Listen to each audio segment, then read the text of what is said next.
Hello and welcome to an AVForums short video overview of the Michell Revolv turntable. My name is Ed Selley, I'm the Hi-Fi editor for AVForums. I'm doing another turntable review, not that long after I've done one for the Riga Planer 6 RS. And generally speaking, we don't do that many turntable videos because it's not necessarily as consistently popular a subject as some other categories of product. The reason I'm doing it though is because this is a seriously important turntable. Before this and the gyro, the replacement for the very, very famous gyro deck, was announced late last year, there hadn't been a new Michell turntable for 22 years. The Techno deck appeared in 2003. Now that's quite a long time.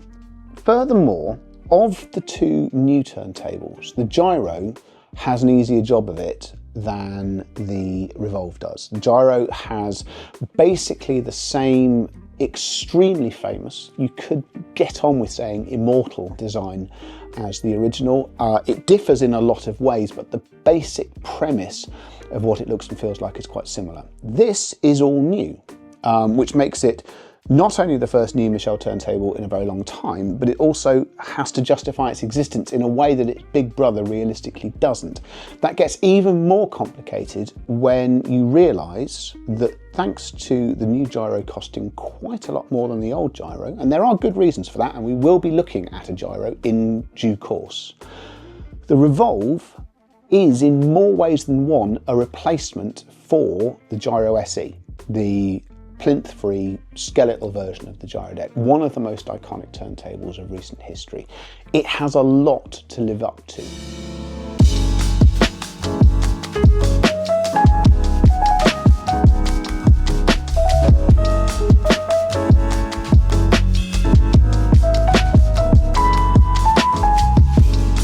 When I stood there looking at this turntable at the press launch, I wasn't blown away by it. Now the reason for that is pretty simple.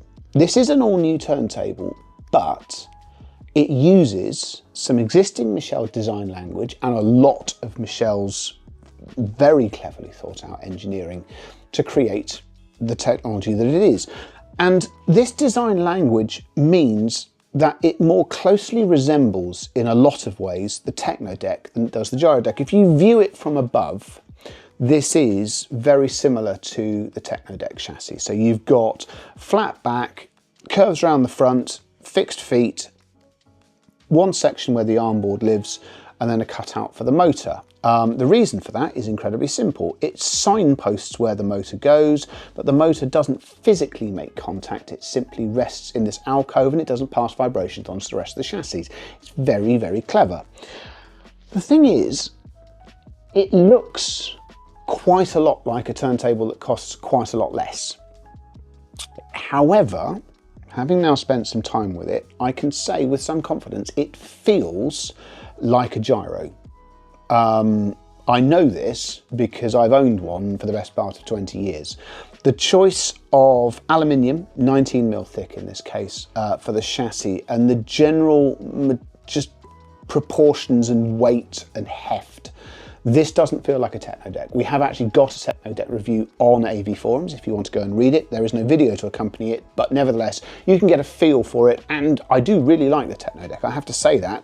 It was more of a value consideration that when you take into account that this is £4,000 without arm and cartridge, it felt toppy. Having spent some time with it, it feels an awful lot less toppy. It's just the quality of materials involved, the way it's bolted together, and just the way it feels, which I grant you is an intangible, especially when I'm pointing to something on a video, it makes the difference. Now, there's quite a lot of classic Michell hardware in here as well. There is an inverted self-lubricating bearing under here. It has like an Archimedes screw. It draws oil up from the base and it keeps itself consistently lubricated. The motor start-stop control is on the actual motor housing itself, but there is a separate speed control and power supply which uses the same casework that they unveiled for a phono stage that they released last year as well. It feels extremely smart. It only comes in black, which does offset a little bit against the silver version of this, but if you buy a black Revolv, which you can, I'm sure it looks very, very smart indeed. You also get this clamp. Michell were the company that invented, or really sort of made the most of, an actual screw clamp to flatten records and reduce vibration through the main bearing. I've got to be honest, I don't like this clamp very much. It's nowhere near as nice to use as the posher clamp which needs a threaded bearing that my gyro deck has. For a lot of testing, I've simply ignored it and used other devices. The other thing, that whether this clamp or the posh clamp, you physically have to stop the record each time you want to change the sides, and that sort of interrupts the flow of listening. Your mileage may vary. It comes as standard. You may find yourself looking for other options. It's the one part of this turntable I genuinely haven't got on with under test. As stated, your £4,000 buys you a Revolv without arm or cartridge. The one that you see here has arrived in a Michell factory spec. So this is a T8 arm, and curiously, there's a link to the Planar 6 RS review that we did. This T8 arm is the RB880 that is fitted to the Planar 6 RS. It is materially identical. What isn't the same is that at the end of this arm, you'll find an example of a Q-Sys EH high output moving coil cartridge. You can buy the Q-Sys E in both high and low output versions. This one will work into a moving magnet phono stage, and I do mean it'll work. Sometimes with moving magnet high output versions of moving coil designs, I should say, it can be a little bit lacking in gain. That isn't an issue here, there's plenty of it. The thing is though, where this differs from a number of its key rivals is that you can order it without the arm. And not only does that give you a Rager-shaped hole, which actually gives you a lot of choices, you can have it with other arm mounts fitted as well, which gives you a free choice of 9-inch arms. If you've got something in the inventory already that you really like, you can mount it to this turntable, which you can't really do with most of its rivals. There's an argument that says that much as I do really like and admire Rieger arms, there are options from companies such as Audio Note, there's options from Verter and people like that. They make some lovely arms at varying price points that will both alter the presentation of what the Revolv can do and essentially just give you more flexibility in achieving the sound that you want. However, if all of that sounds like a massive faff and ball ache, you don't have to. This one turned up in a box with the cartridge pre-mounted, the counterweight set pretty much perfectly. All you had to do was bolt it together, which, I am at pains to stress, is a damn sight easier than it used to be with the old gyro deck, which I love, but was like a Meccano set for adults after you'd had a drink or two. So this is a damn sight easier to do. The other thing is these little weights underneath the Delrin platter. Michell argues that they're there to increase mass, pitch stability, yada, yada, yada. All that's probably true. What they do, much more importantly than that, is that once this turntable starts spinning, it gives you the same gently hypnotic effect that the gyro deck has been doing since roughly the time that I was born. Does it matter in a lines on a graph performance sense? No, not really. But it gives you an immediate visual tie to one of the most iconic turntables of all time. And it makes you completely and utterly confident and aware that you've purchased a Michell turntable. And it just anchors the Revolv's place in the lineup in a way that I think it would have had a harder time doing if they weren't there.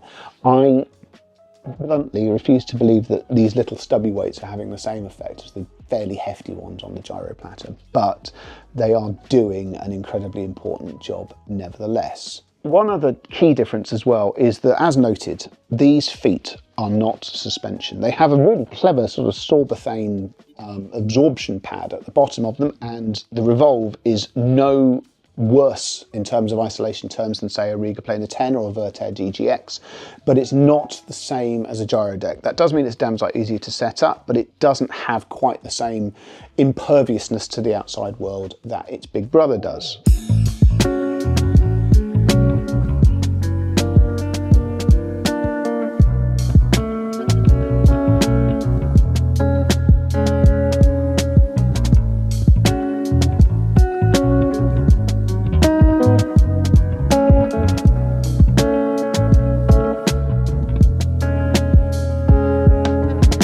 Turntables are basically a selection of vibrations that you like the sound of.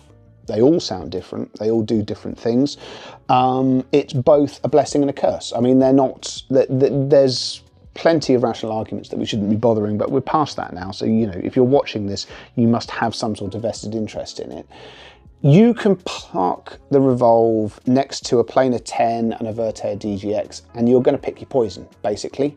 The Riga is faster and more immediate. There's a dynamics to the Riga which very little else at the price point, or actually anything near the price point, can get near. The Vertair, by contrast, is able to just open out complicated recordings, and there's an effortlessness to what it does that is, again, very hard to match near the price point.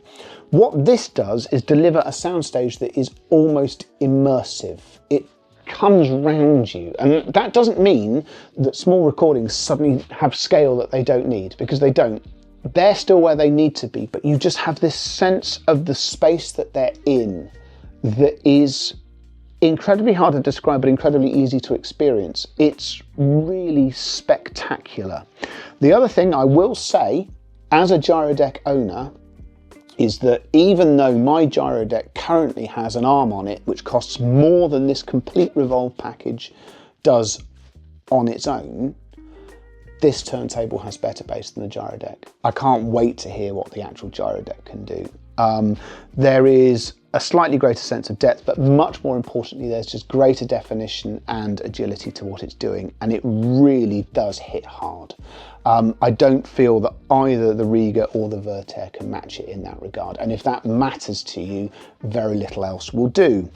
I've been whistling on for quite a long time now, so I need to sort of wrap this up in a vaguely organised way. This isn't going to be for everyone. There are perfectly reasonable choices and perfectly good reasons to choose the Riga or the Vertair, or indeed many of the other manufacturers contesting this price point. But I do know that a number of people are going to sit down and listen to the Revolv, and absolutely nothing else will do. It is a Michell, and it looks and it feels and it sounds like a Michell. The other part of it that makes it a Michell, is great as the option to do this, is there will be a few of you who watch this who decide they're going to choose their arm and their cartridge separate to what comes off the options list from Michell itself, and they are going to build a turntable that does exactly what they want, and that is something that very few of the Revolv's rivals can do, and that is what makes it special. There is a full written review on the site. It covers some details that aren't covered on this and vice versa. Please don't forget to like and subscribe to the channel. If you've enjoyed this, there will be more content, both for myself and my colleagues. And yes, I promise that there probably won't be another turntable review for a little bit now, but we'll see how we go. Thank you very much for watching, and I'll see you again next time. Goodbye.